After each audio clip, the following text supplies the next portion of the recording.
The question is who are signed up to it, Why are we not bringing out those issues in as far as which countries exactly, who is against, why are they against? Because journalists, as you said, were there with all of these people. I mean, to get interviews, we should have brought out a full picture. We are simply, actually, looking at it from the face of it, journalists would have just stuck back here and had perhaps the government officials reporting on what they were doing.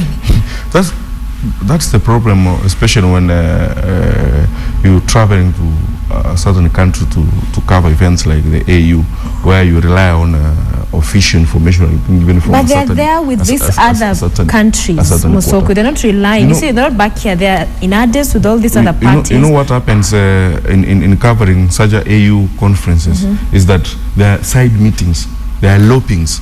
There's the Ministerial Council of Ministers meeting, which is ahead of the head of state of meeting. That's when the agenda is agreed. So at night, there's a lot of loping. There are meetings taking place. People are trying to see how can we push our agenda. So what happened, the real story is not the resolution is read to you. It's not the presentations at the plenary. It's what happened last night.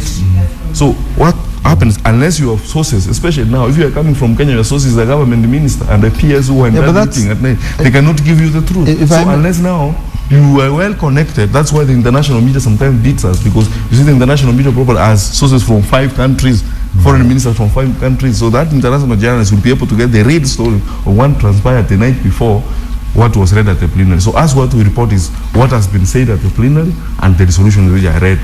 Which is sad. I think that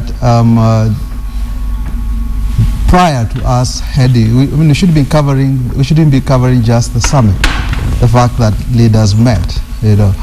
It's the issues that are behind it. Those issues are running, way before the summit starts.